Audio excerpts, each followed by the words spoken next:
ఇక రేపు లేదా ఎల్లుండి 10th ఫలితాలు ఏర్పాట్లు చేస్తున్న విద్యాశాఖ అధికారులు ఈసారి సబ్జెక్టుల వారీగా మార్కులు గ్రేడ్లు నేటి నుంచి అబ్సెట్ అట్లే నేడు రేపు అగ్రికల్చర్ అండ్ ఫార్మసీ విభాగాలకు మే 2 నుంచి 4 వరకు ఇంజనీరింగ్ పరీక్షలు పరీక్షకు గంటన్నర ముందే నుంచి అనుమతి పరీక్ష ప్రారంభం అయ్యాక నిమిషం లేట్ అయిన నో ఎంట్రీ వెబ్సైట్కి మొత్తం 3,06,894 దరఖాస్తులు అంటూ ఇక్కడ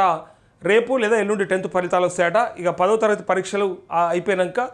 రిజల్ట్స్ కోసం ఎంత వెయిట్ చేస్తామనేది ప్రతి బోర్డ్ ఎగ్జామ్ రాసిన ప్రతి విద్యార్థికి తెలుసు సో రిజల్ట్స్ వస్తున్నాయి అంటే కొంతమందికి ఏమో మార్కులు ఎన్ని వస్తాయో టెన్షన్ అంటే పాస్ అవుతామని తెలుసు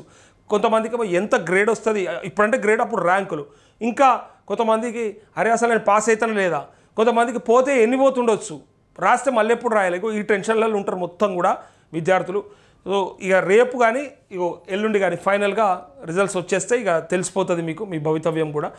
కానీ ఒకప్పట్లాగా లేదు పాస్ పర్సంటేజ్ చాలా పెరిగింది ఒకప్పుడు ఫెయిల్ అయ్యేటోళ్ళు ఎక్కువ ఉంటుండే పాస్ అయ్యేటోళ్ళు తక్కువ ఉంటుండే ఎందుకంటే అది పాస్ అవడే గగనం అన్నట్టు ఉంటుండే చదువులు అప్పుడు ఇప్పుడు పాస్ అయినా కూడా మార్కులు ఇంకా మీకు ఒకటి చెప్పాలి మొన్న intermediate first year second year మార్కులు వచ్చినాయి ఎంత దారుణం అనిపించిందంటే నాకు దారుణం ఎట్లా దారుణం అనుకుంటారు మార్కులు ఫర్ సపోజ్ 440 మార్కులకి పేపర్ అనుకో అరే 437 మార్కులు వచ్చినాయి ఒక్కొక్కళ్ళకు అంటే 1 లేదా 2 మార్కులే తక్కువ ఎంటైర్ 5 సబ్జెక్టులలో కలిపి కొన్నిట్లా 60కి 60 75కి 75 70కి 70 అరే దిద్దేటోళ్ళు ఎట్లా దిద్దుతారు రాసేటోళ్ళు అంత బ్రహ్మాండంగా ఎట్లా రాస్తారు మనకి అంత మంచి అవకాశం ఎట్లా వస్తుంది అసలు ఒకప్పుడు 36 మార్కులు రావడానికి 35 మార్కులు రావడానికి కింద మీద వైటోళ్ళు ఎలా ఎగ్జాక్ట్గా 75కి 75 వస్తున్నాయి అంటే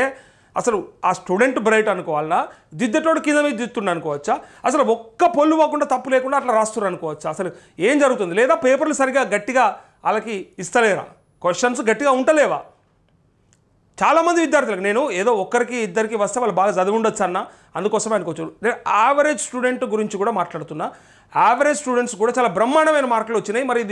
దిద్దే టోళ్ళు చక్కగా దిద్దుతలేరా పరీక్ష పేపర్ తయారు చేసేటోళ్ళు చక్కగా తయారు చేస్తలేరా మరి ఎక్కడ పోతుంది మరి మార్కులు ఎక్కువ వస్తున్నాయి కానీ రేపు పొద్దుగల వంతాడ నైపుణ్యం ఉంటలేదు అది నేను చెప్పేది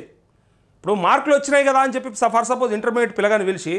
మనకి మ్యాథమెటిక్స్లో పార్ట్ ఏ పార్ట్ బి రెండు ఉంటాయి మ్యాథ్స్ ఏ మ్యాథ్స్ బి అని ఉంటుంది ఏ బిలో 75కి 75 75కి 75 దిగినోని పట్టుకొని a+b² కానీ a+b³ కానీ అడిగితే చెప్పలేని పరిస్థితులలో ఉన్నాడు వాడు sin θ cos θ అంటే ఏంటిదిరా అంటే వాడు చెప్పలేకపోతున్నాడు log 0/0 అంటే ఏంటిదో తెలియదానికి సో ఇట్లా తెలియని వాడికి ఇన్ని మార్కులు ఎట్లా వస్తున్నాయి అనేది ఒక ప్రశ్న మరి ఇలాంటి చదువులు చదివితే భవిష్యత్తులో వీడు ఏం ఉద్యోగాలు చేస్తారు ఏమి తయారవుతారు ఎట్లాంటి ఇంజనీర్లు ఎట్లాంటి డాక్టర్ని తయారు చేసుకుంటున్నాం మరి ప్రశ్నాపత్రాలు దిద్దడంలో వైఫల్యమా లేదంటే బండకేసి రాకడంలో కార్పొరేట్ విద్యాసంస్థలు సక్సెస్ అవుతున్నాయా లేదంటే సరిగా ప్రశ్నపత్రాలు తయారు చేయట్లేదా ఎక్కడో ఏదో ఒక లోపం ఉంది ఏంటంటే యావరేజ్ స్టూడెంట్లకు కూడా పర్సంటేజ్ చూస్తే మార్క్స్ అరే 99.99% రావడం ఏంది నాకు అర్థం కాలేదు 1 మార్కు పోవడం ఏంది 2 మార్కులు పోవడం ఏంది ఎంటైర్ పేపర్లా ఎంటైర్ వాడి 5 సబ్జెక్ట్స్లా